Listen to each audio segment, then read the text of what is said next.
Agora quero lançar um desafio para você no início do nosso programa, para visitar as nossas páginas nas redes sociais e, de um modo todo particular, o Instagram Família dos Devotos. E lá nós deixamos o nosso quiz de hoje. A pergunta é a seguinte: o que Moisés precisava fazer para que o Mar Vermelho se abrisse? Resposta 1. Jejum por 3 dias e 3 noites. Resposta 2. Estender o cajado em direção ao mar. Resposta 3. Bater o cajado em uma rocha. Corra lá, deixe a sua resposta e no final nós vamos colocar aqui a alternativa correta. E agora, preparando os nossos corações para este tempo especial que iremos viver depois do tempo do Advento, que é a abertura do ano jubilar, rezemos com a oração do Jubileu da Esperança. Pai que estás nos céus, a fé que nos destes no teu Filho Jesus Cristo, nosso irmão, e a chama de caridade derramada nos nossos corações pelo Espírito Santo, desperta em nós a bem-aventurada esperança para a vinda do teu reino. A tua graça nos transforme em cultivadores diligentes das sementes do Evangelho que fermentem a humanidade e o cosmos na esfera confiante dos novos céus e da nova terra. Quando vencidas as potências do mal, se manifestar para sempre a tua glória. A graça do jubileu reaviva em nós, peregrinos da esperança, o desejo dos bens celestes e derrame sobre o mundo inteiro a alegria e a paz do nosso Redentor. A ti, Deus bendito na eternidade, louvor e glória pelos séculos dos séculos. Amém.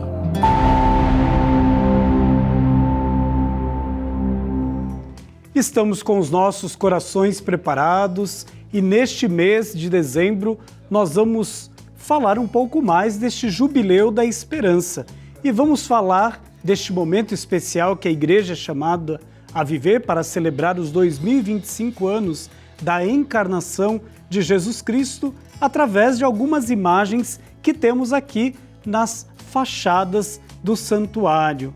Por isso agora preparamos com carinho uma nota que vai nos introduzir naquilo que iremos estudar durante todo este mês. Como peregrinos da esperança, vamos juntos fazer nossa jornada bíblica nas cenas da fachada do Santuário Nacional, em sintonia com o jubileu que a Igreja celebra este ano. O jubileu é um tempo especial, inspirado na tradição bíblica. Era anunciado com o toque de um chifre do carneiro e ocorria a cada 50 anos, como nos ensina o livro do Levítico. Esse período era marcado pelo restabelecimento da justiça, remissão de dívidas, libertação dos escravizados e o descanso da terra, como um convite à renovação das relações com Deus, com as pessoas e com a criação. Ao longo da história, diferentes papas proclamaram jubileus, cada um com suas celebrações e significados. Hoje, somos chamados a viver este tempo com fé, contemplando e celebrando a misericórdia e a graça de Deus. O Evangelho de Lucas recorda as palavras de Jesus: "O Espírito do Senhor está sobre mim, para anunciar a boa nova, libertar os oprimidos e proclamar o ano da graça do Senhor."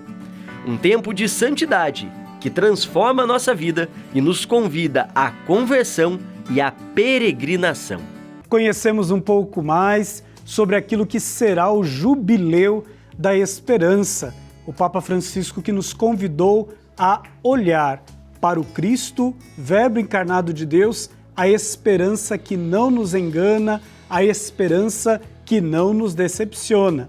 E para nos ajudar então, neste mês, a fazer esta bela jornada bíblica através das fachadas que cobrem aqui o santuário, nós vamos contar com a presença da querida professora doutora Vilma Tomaso, ela que mais uma vez se faz presente, hoje online, mas também é uma presença muito amiga e fraterna aqui entre nós. Bem-vinda entre nós, Vilma.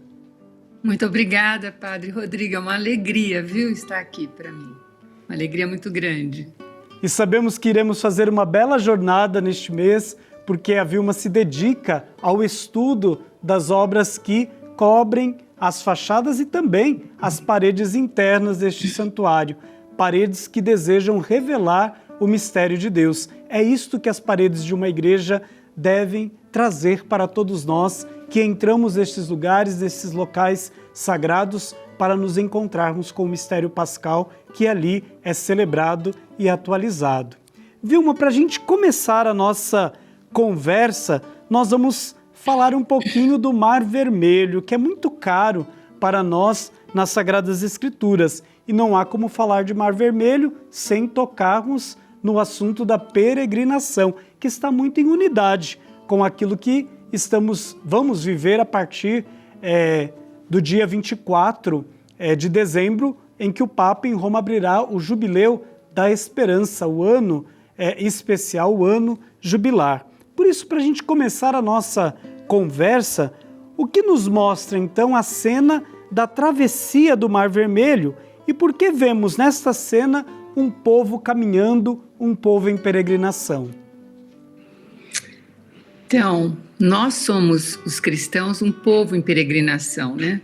Porque quando a gente olha e contempla aquele mosaico de Aparecida aí na fachada norte, a gente vê Moisés e o povo de Deus atrás dele. Ele levanta com o cajado levantado e ele aponta. E olha que maravilha, o mar se abre e eles seguem a pé enxutos. Então, o cristão é realmente aquele que anda para frente, que confia, que olha para frente, não olha para trás e vive já a sua esperança no futuro.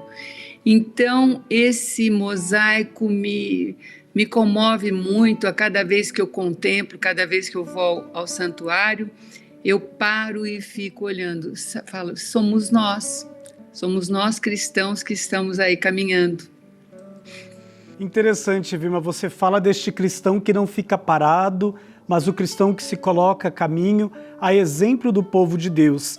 Então, em que podemos relacionar este mosaico, né, esta linda fachada, este lindo quadro bíblico, com o jubileu que vamos celebrar agora a partir do Natal de Nosso Senhor deste ano?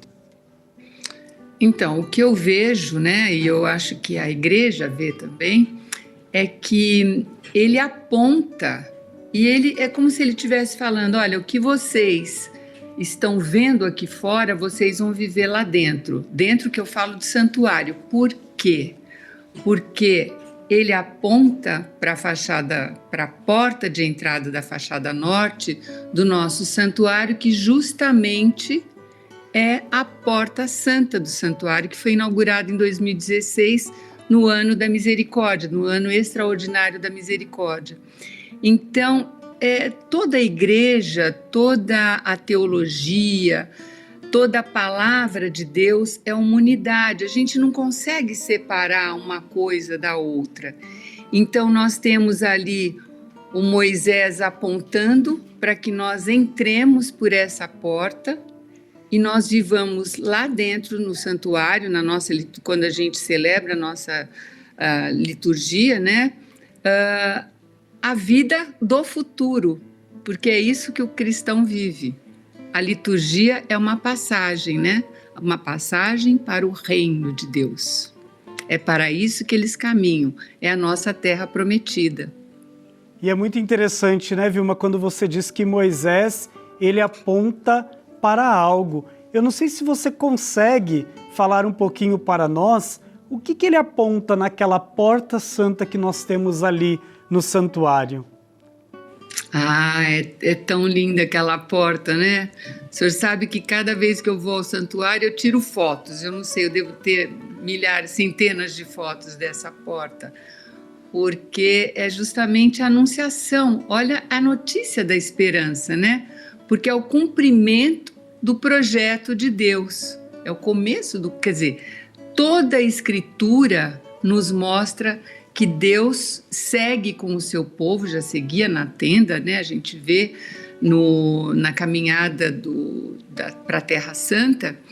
E agora, com Maria, que falou sim, também é o Natal, é esse tempo maravilhoso que nós estamos vivendo agora, né? E é muito interessante, Vilma, porque quando a gente entra no santuário, nós passamos pelo Cristo, né? Porque é por ele que nós chegamos, né? No mistério que celebramos. E a porta do lado de dentro, ela tem duas cenas bonitas também. Não sei se você consegue recordar para a gente essas cenas que são sempre impactantes para os peregrinos que vêm aqui no santuário. É o filho pródigo, né? Eu lembro do filho pródigo e... O bom pastor, né? O bom pastor, eu sou o bom pastor. E é interessante como o cristão, o povo cristão, né, desde as catacumbas, como essas imagens foram importantes, principalmente do bom pastor, né? Aquele que nos leva, não somos nós que subimos para ele que veio para nós. Essa é a mensagem. A gente não tem que fazer grandes esforços para chegar, né? A gente só tem que abrir o nosso coração. Porque quando a gente abre o nosso coração, assim como Maria fez, né? Falando o seu sim, uma menina humilde e que eis a serva do Senhor, faça-se em mim segundo a tua vontade, tua palavra, né? Assim, se a gente conseguir fazer esta abertura, esta acolhida, é que a gente consegue fazer chegar nele, né? Ele chega em nós. Isso é muito interessante, bonito, né? Porque toda esta obra vai nos levando de uma forma muito mistagógica a entrar. Ela vai nos conduzindo pelo olhar e vai nos ajudando a recuperar aquilo que o Papa Francisco fala, né? Na Desidério Desiderável. Recuperar o estupor pela liturgia, né? Ela deve causar em nós um impacto para sermos formados na liturgia e pela liturgia para celebrar estes mistérios.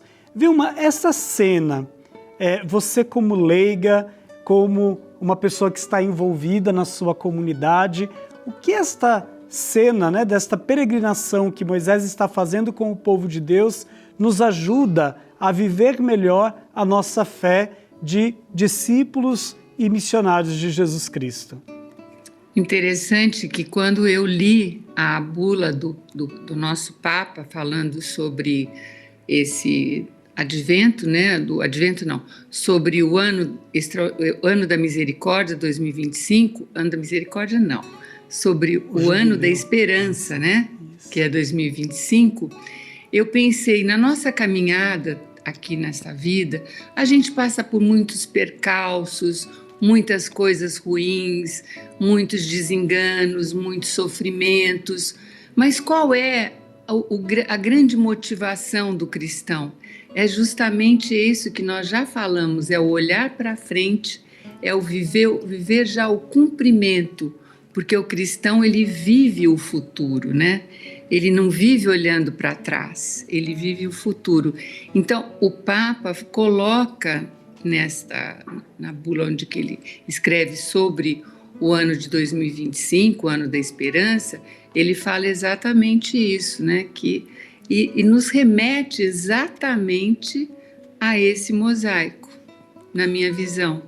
Né? É uma esperança, porque a gente caminha, mas a gente não caminha para a morte, a gente caminha para a vida em Cristo, para a ressurreição, para um encontro. O cristão não morre, ele vai se encontrar com a face do Senhor. Olha que coisa importante. Vilma, muito obrigado pela sua participação hoje no nosso programa. Nós ainda vamos continuar olhando, contemplando outras cenas aqui do santuário que vão nos ajudar a celebrar este ano jubilar, recordando que o santuário será um espaço aqui no Brasil para vivermos também este ano jubilar, vindo em peregrinação à Casa da Mãe. Poderemos então aqui receber as indulgências, celebrar o sacramento da reconciliação e tudo aquilo para que a gente viva de uma forma profunda este jubileu de 2025. Muito obrigado de coração, Vilma, e na próxima semana a gente vai estar aqui novamente conversando sobre as fachadas do santuário. Eu que agradeço. E agora vamos trazer a resposta do nosso quiz. A pergunta foi essa: o que Moisés precisava fazer para que o Mar Vermelho se abrisse? Se você respondeu estender o cajado em direção ao mar, você acertou. Moisés, ao estender, e esta imagem a gente vê aqui na fachada do santuário, ao estender então o cajado em direção ao mar, ele se abriu para que o povo pudesse fazer a experiência de caminhar para a terra prometida.